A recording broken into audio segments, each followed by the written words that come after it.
how being passive aggressive is the number one tool for an emotional abuser or a narcissist. Now, let's quickly look at what passive aggressive actually means. So, a quick web search gave me the definition that passive aggressive behavior is that involves acting indirectly aggressive rather than directly aggressive. Like the thing is with narcissists, with emotional abusers, they are anything but direct. They they lack the ability to be direct. Like they cannot. I think maybe part of the abuse stems from the fact that they cannot be direct. In my other episodes, I've said a number of times that what I realized with my narcissistic mother and my narcissistic sister is that they hate being vulnerable. So they cannot be direct, they cannot be vulnerable, they cannot admit to being wrong. Like, there is absolutely no way in their world where they can just really be honest, really admit that they did something wrong, really see themselves for who they are, which is not great.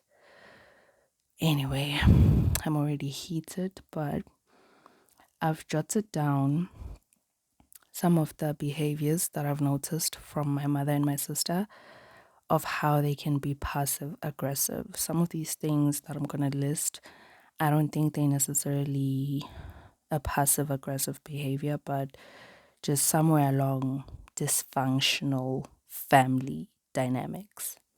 So the first one is that they usually give you a worst case scenario. This is something that I've found most often with my mother. She will always provide a worst case scenario, which is crazy because she always insists on being positive and having faith as a believer and just, not letting fear take over you.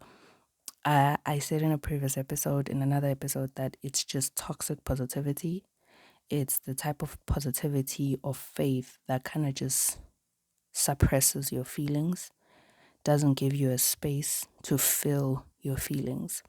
So in cases like the one situation, and it's funny now because I even thanked my mother for this.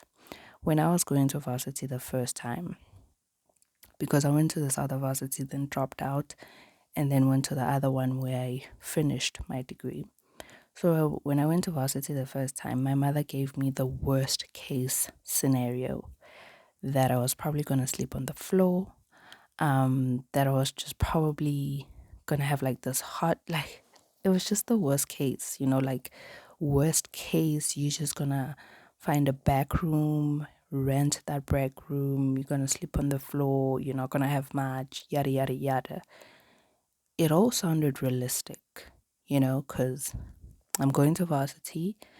And if you're not from South Africa, this might not sound familiar, but if you are South African, you know that typically if you go to varsity, for those who actually go to campuses that are in townships, even some other students who go to campuses that are in town or in a suburban area, they might end up renting a back room because it's cheaper, it's affordable. So that was the case with me. I went to TUT at that time and I was at the Soshanguve campus, so it was easy to just find a place around the township, rent a back room. So that was the idea. But she gave me the worst case scenario, and I later thanked her because when I did go there, it wasn't as bad. Like, it's, what's that saying? Hope for the best, expect the worst type of situation. But in as much as I thanked her and I was grateful because I was like, yeah, because my mother gave me this worst case scenario. I expected the absolute worst. I was going to be sleeping on the floor. It was just not going to be a great situation. And then, it turned out to be not as bad as I had anticipated, as my mother had implied it would be. I thought, like, yeah, that's like great, like, expect the worst. But over time, this is very damaging because it creates this cycle and this mindset that always expect the worst, like always think of the worst case scenario. So instead of implementing what she's always trying to implement, which is her toxic positivity, you actual you actually end up being a negative person. You always expect the worst from life. Like I even have anxiety about the future. Like for I have anxiety about things that haven't happened. I'm not married. I have anxiety about being married. I am not working. I have anxiety about I've worked in an office space before. I have anxiety about working in an office space again.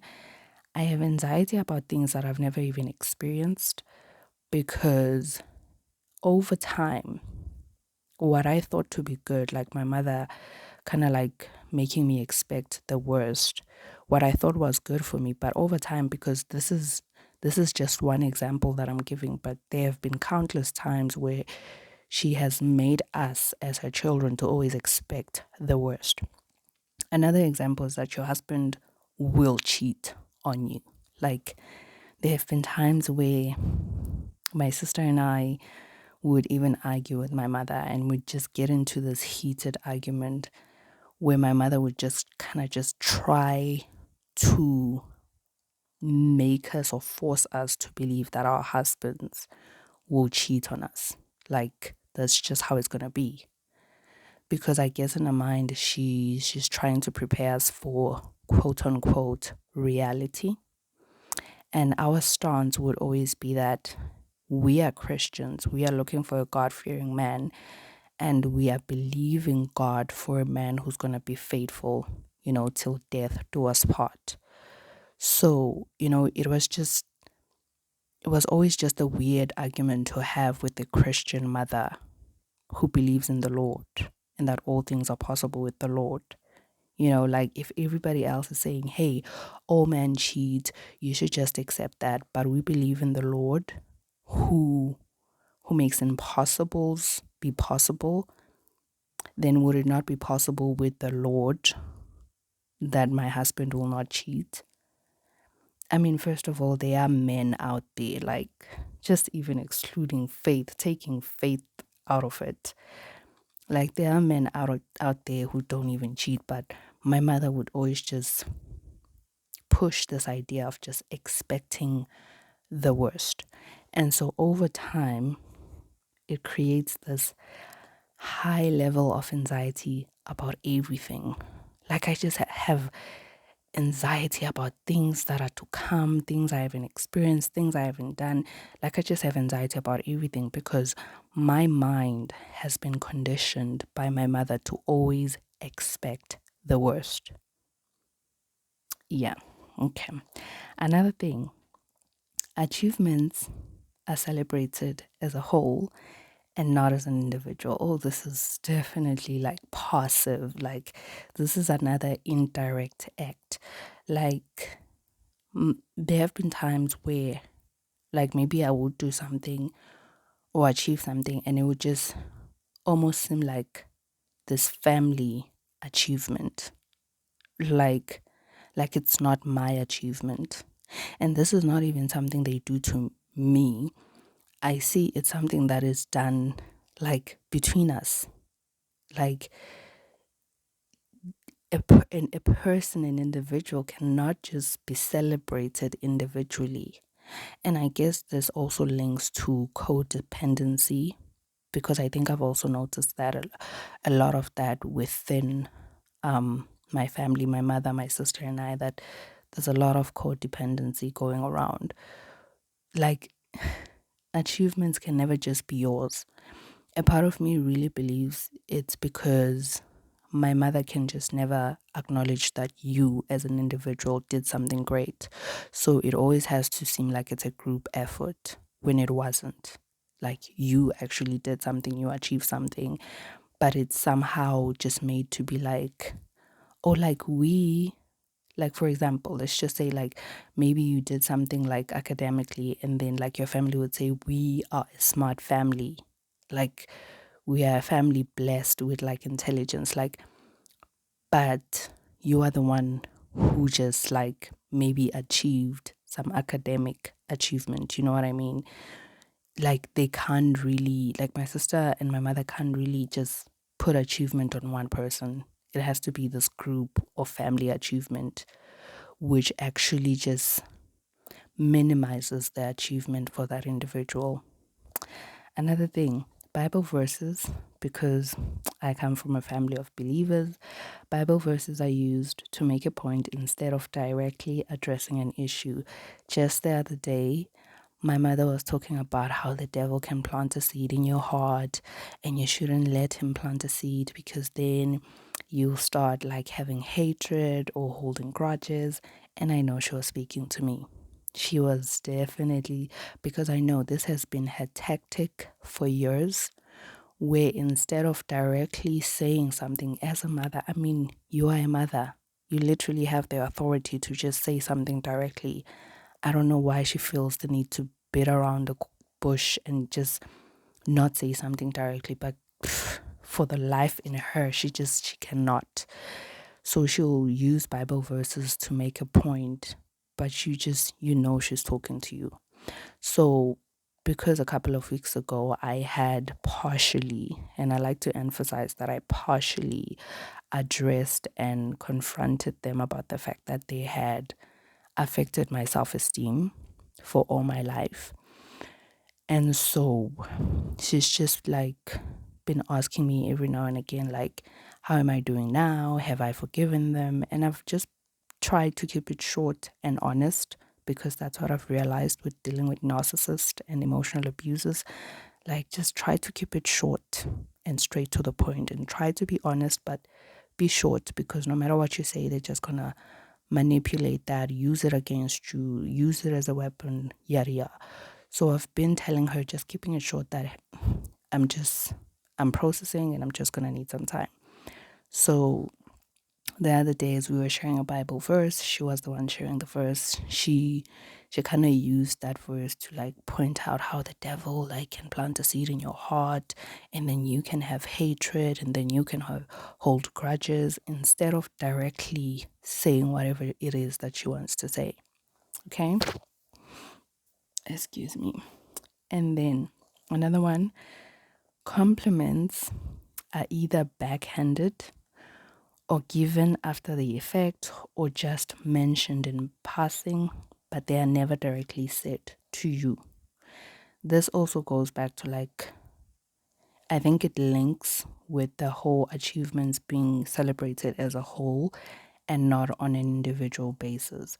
So compliments, they are either backhanded, like it's a compliment that's spicy.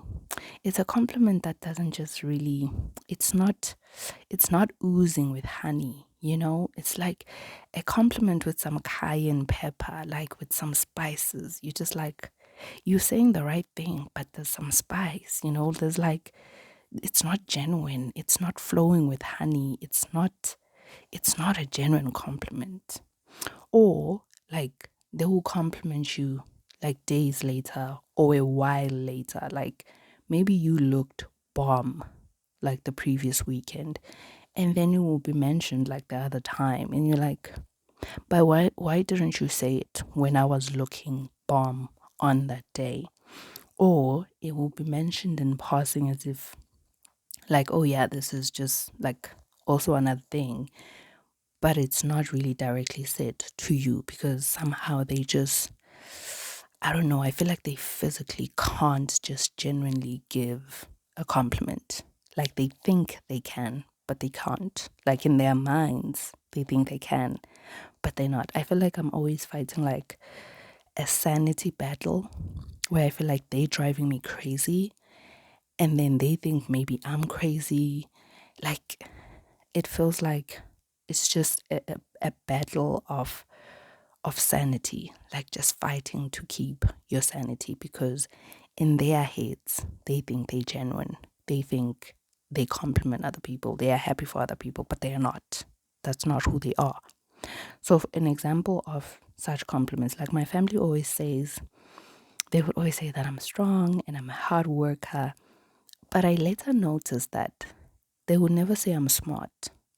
Like in school, I always like gave it my best. Like I did my best.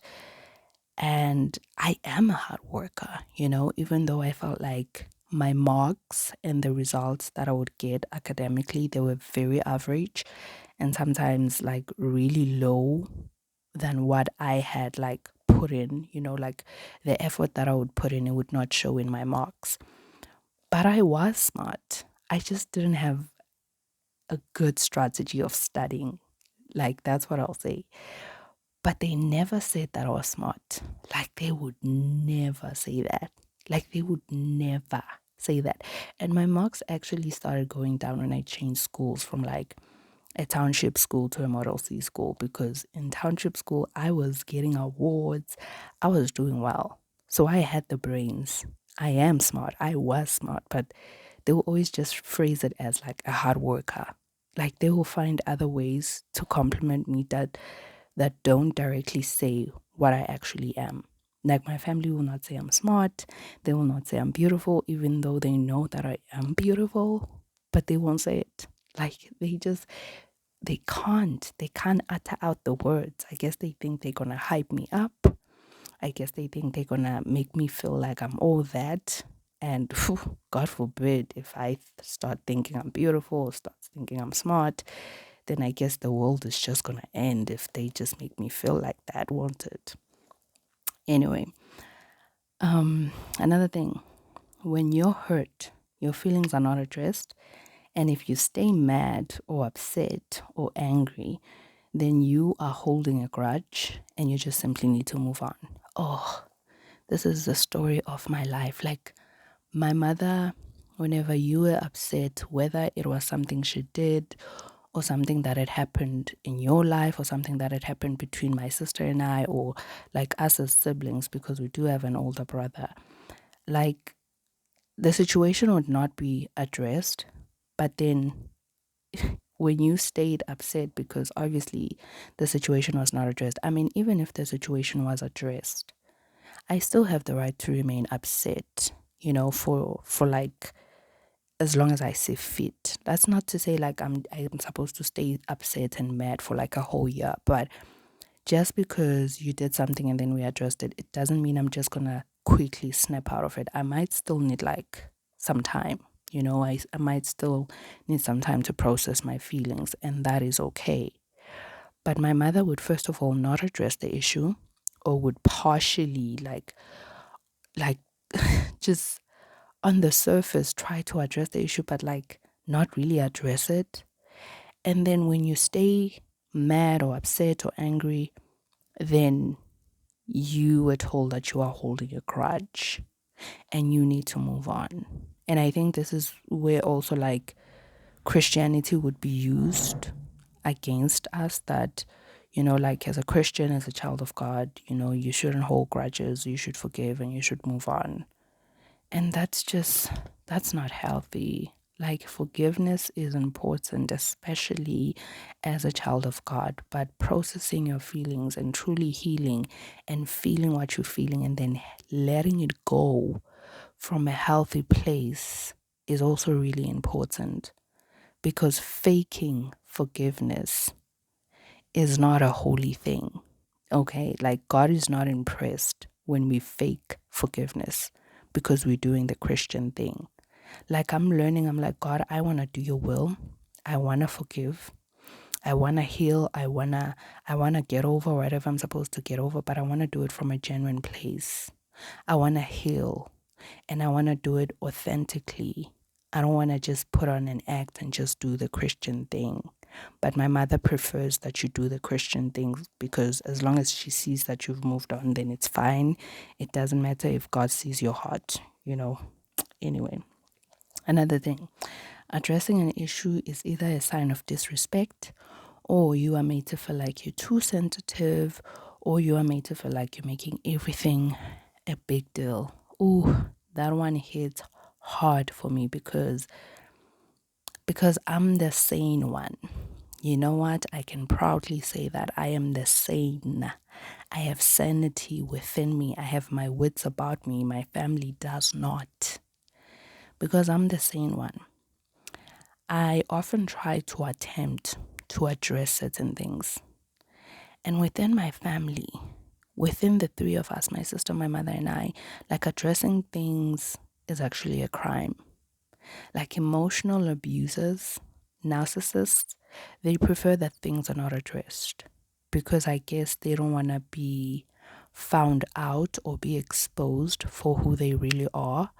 So they prefer things to not really be addressed. Like I've noticed this with my mother a number of times. Whenever, no matter how respectful I try to address something, no matter how I try just to come in the most humble and gentle way, but like she will just get upset for the fact that I addressed it. Like she doesn't want things addressed. So it's either she will say like I was disrespectful, or like if I address something or something that I didn't like, I will be made to feel like I'm too sensitive, or because I would often address things. So now it seems like because they don't like to address things. I even said this to my sister one time when we were having like a confrontational moment, and I said, the reason it seems like I make everything a big deal is because you guys don't address anything. Like, even if you don't like it, like, I truly think that my mother and my sister, even if they don't like something, maybe something I did or something my mother did to my sister or whatever the case, because they don't address it. When I address the matter, now it feels like I'm the one who talks a lot. I am making everything a big deal, but it's because they don't have the guts to actually address the things that they don't like. They just, I guess they just don't like to resolve things. I don't know what other way to put it in because it just makes no sense to me why we shouldn't address things if we're not okay with them. How else are we going to get along and solve things and move on? Anyway, when you correct, when you correct them, they are offended, or they think you, or they make you feel like you think you're better than them. Like, I no longer correct my family in certain things. And I mean, like, say, for example, someone um, says a word wrong. Like that's not how it's pronounced. Like there was a time when I actually tried like to help my mother out with a certain word.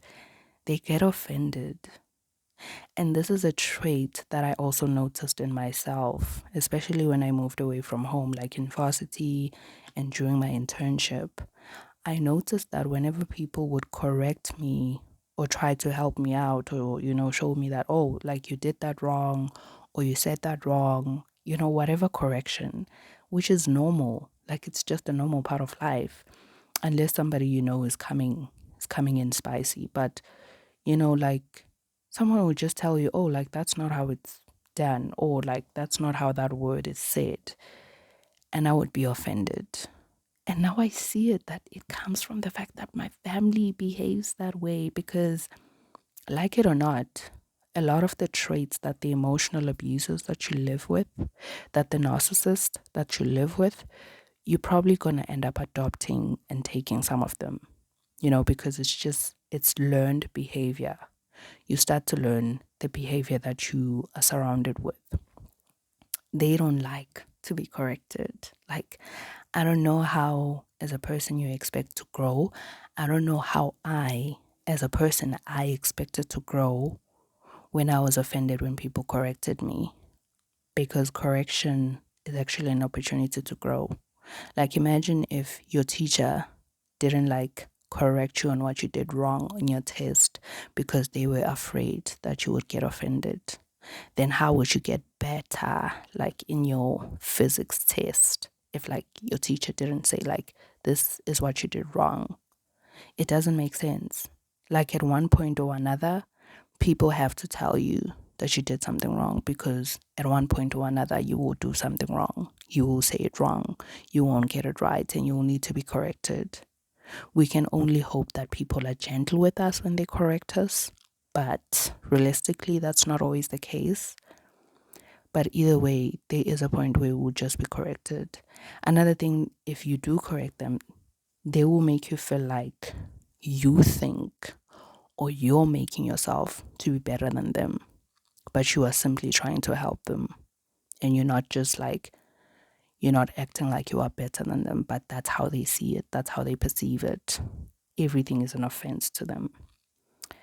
And then they desperately want to be praised and complimented, but they find it hard to do the same for you. I think I've kind of like mentioned this one already, but they really like to be praised and complimented and showered with love and affection and affirmation, but they cannot do that for you. Like, affirm you, no. Love you, like genuinely love you, no. Truly care about you, no. Compliment you, no. Celebrate your achievements, your success, no. But that's what they expect of you. A true sign of emotional abuse. Another one, they sound like they're happy for others, but they point out ways of how something could go wrong or how something could be better. Like the number of times my mother would act like really, it's because it's really an act, because she really wants to maintain the reputation or the presentation that she's a good person. Like narcissists are really good actors. Like my mother had me fooled for years. Like my mother and my sister had me fooled for years. They're really good actors. You would really think they're good people, which is why when dating, it's really important to get to know someone, because you might be dating a narcissist, an emotional abuser, psychological abuser. Like, you really need to take your time to get to know someone. So, like, in order to maintain the I'm a good person, because it really matters to them, it really matters that people think that they are a good person. They really, really care about that. So, she will often sound like she's happy for other people, but then how she actually like shows herself is that she will point out ways of how like something could go wrong. Like, oh, I'm so happy for so and so for doing this, but in this situation something like this could happen. Or like, I'm happy for someone, maybe like they started a business, and then she will just like suggest a way how she could do it better, how she could make it more successful. Like, there's always just like something added. Like, she's happy, but like, this could go wrong, or this is what she would do, if she was in someone's position, because, obviously she does everything great, and, she's just great. Like, oh my goodness, narcissists are just the worst. They think they are great at everything, but they're the most insecure people at the same time.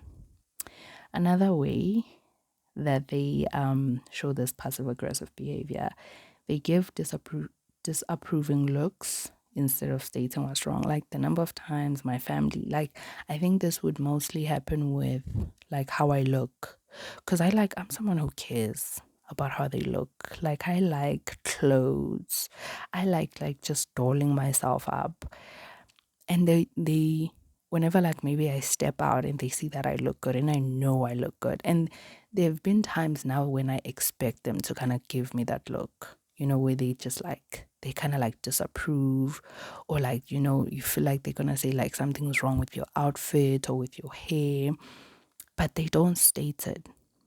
So they just want to make you feel insecure, by just giving you that look, like maybe something's wrong. Like, sometimes my mother would even make it sound like, or maybe just say, like, is that what you're wearing? And then you're like, but you see that I'm done. Like, this is obviously what I'm wearing. But she just wants to take your confidence down a few pegs, like your own mother. Like, she just wants to bring you down. She just wants to calm you down, like ruthlessly so, heartlessly so. She just wants to bring you down because she sees that you are feeling yourself, that you are in the moment. And this could be with any other thing. Like, maybe something great happened at work, maybe something great happened at school, maybe something great happened in your life. And when you share that thing, you can kind of tell that person like is just trying to bring the mood down or minimize whatever you're sharing. Yeah, so like for me, the main thing has been like they will give this disapproving look, but not actually even say like what they're thinking. Because they know that once they give you that look, you're going to be affected. And that's what they want. That's what they love. That now you're not going to walk out really feeling yourself or confidently so. Now you're going to be brought down, which is what they want. For you to be brought down, for you to feel down, for you to feel small and not feel as beautiful as you actually look. They don't want that. They don't want you to feel good about yourself. No, it will be a crime for you to actually feel good about yourself. To them, it's not an actual crime, but to them, it honestly is. Another way that they show this passive aggressive behavior, they make you feel like you have to report everything to them, not because they care too much, but because they want to know your every single move. Like, there's no, I think this one also really links to codependency. Like, my family, there was a time when I was like, just kind of like in the space of distancing myself from my sister because I just couldn't be with her anymore. Like, she was really, really bad for my self esteem. Like, yeah, it was torture. It was starting to be torture being with her.